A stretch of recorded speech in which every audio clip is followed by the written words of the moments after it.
Hello, my name is Colin Hinton, and this is my video about probability for Math 352. For this video, I will be discussing the interactions of a very specific card in one of my personal favorite card games, Hearthstone. Hearthstone is an online card game in which two opponents play against each other with the objective of taking the other opponent's health to zero. There are numerous ways to make your opponent's health go to zero, but today I'm going to be discussing a very recent card that was added to the game called Rod of Roasting. The text of Rod of Roasting is to cast Pyroblast randomly until a hero dies. Pyroblast is a mage spell which will deal 10 damage to a target. So, with these two cards combined, Rod of Roasting will continuously cast Pyroblast. It is going to, every time it casts Pyroblast, choose a random target on the board. It will continue to do this effect until one of the heroes no longer has any health. While this card seems to have a lot of randomness, today we're going to look at the negative binomial distribution theorem and look at a grid and see the probability of winning or losing based on your health and your opponent's health.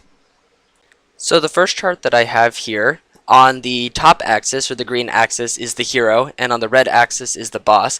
Both of these are going to be displaying the health and armor amounts of either respective player, starting from 1 to 10 being the lowest and going up to 191 to 200. These numbers were generated by a computer, but it's essentially going to be displaying the probability of winning the game based off these health amounts. So, as we can see, as we go down the diagonal, we have a 50 chance every single time that each player has the same amount of health, because casting a random Pyroblast every time is going to roughly yield, just like a coin flip, a 50-50 chance. This is the only case in which this is most similar to a coin flip, when two players are within a 10 health threshold of one another.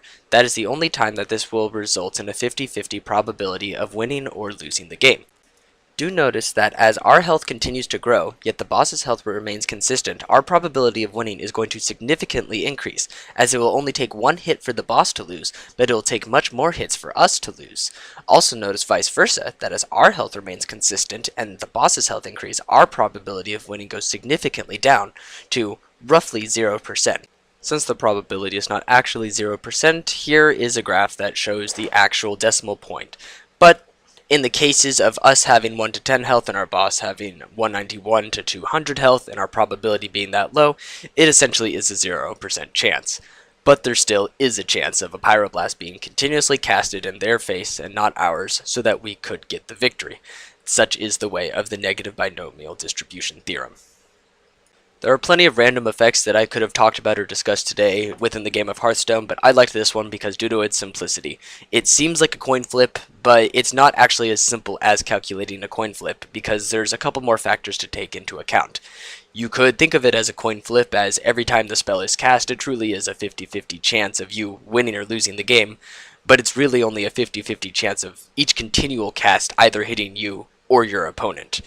This concludes my video on the analysis of Rod of Roasting in Hearthstone using probability and statistics. I hope you enjoyed this video, maybe learned something new, or maybe you found something interesting about the game of Hearthstone. Thank you.